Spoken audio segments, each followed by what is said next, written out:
Hello, my name is Scott Manley Hadley. This is Triumph of the Now TV, hashtag TOTNTV. This episode we're discussing Place, speaking to Winnie M Li, author of Dark Chapter. We're speaking to Frears, a poet who's the writer-in-residence for the Cassini space mission. And we're also speaking to Andrej Nikolaidis, who is a Montenegrin writer who's got multiple books published by Frears Books in the UK here. Thank you very much. Enjoy.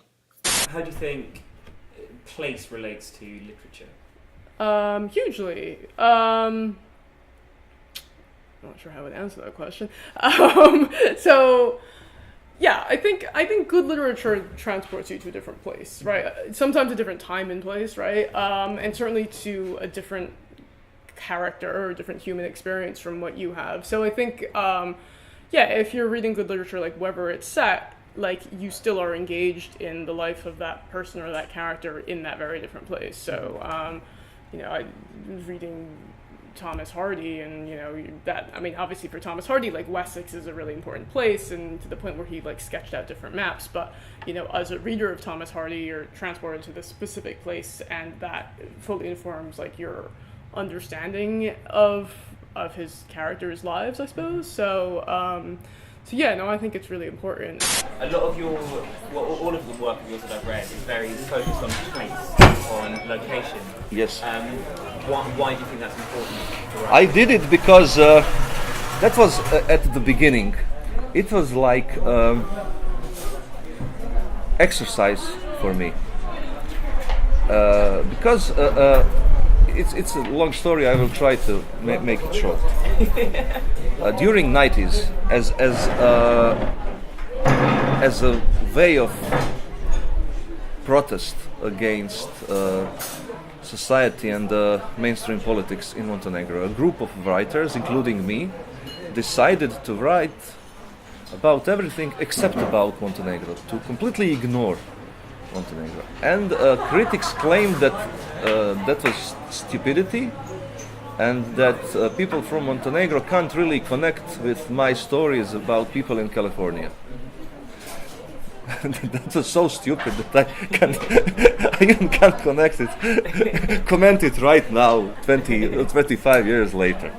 But then I changed to do quite opposite, to write stories about a small town in a small country, which is obviously Ulcinj in Montenegro, which will be interesting to a person in every single part of, because when you choose to write about Paris, I think it's way easier than to write about Ulcinj, because it's catchy, it's a well-known city. Everybody thinks that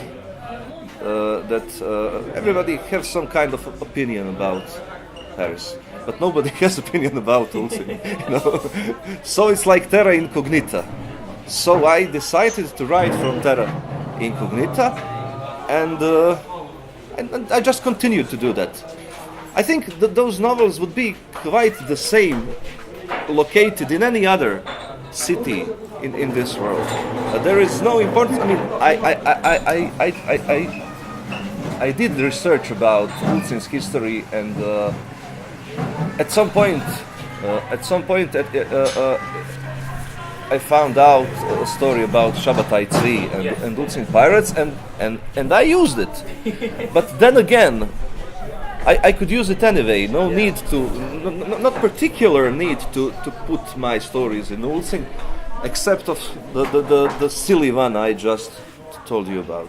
Yeah, the Hungarian sentence.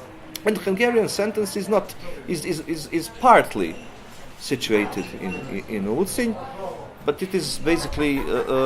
It's situated in a train riding from Budapest to Vienna. I've been self-employed for the last 3 years. I've had to do various projects, and so my writing's quite often dependent on whatever I'm doing, whichever residency. So, more recently, just before Christmas, I had a really weird residency in the New Forest that sort of, on paper, looked like my dream job. It was like a studio in the middle of the New Forest in the middle of nowhere, just writing for 8 weeks, which was beautiful and amazing to be paid to write, and I felt very lucky. But what actually happened was that it was winter and it was very dark and very cold, and I was very lonely. It was really isolated. I don't drive, so I was walking to the studio and back to the bed and breakfast every day, and there was no phone signal, no internet, and I went a bit mad.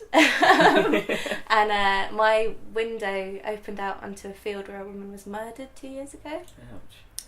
And the only other guests in the bed and breakfast were her family. So I sort of had this weird, like, lonely workspace where I wasn't making any work because I was feeling depressed about how dark it was and missing my boyfriend and just, yeah, feeling shit. And then I had this weird home life where I'd cook a stew for everyone in the bed and breakfast and then talk about this horrible bloody murder and their trauma that was still very fresh. I mean, 2 years ago isn't a long time. They'd just been through 7 weeks of trial.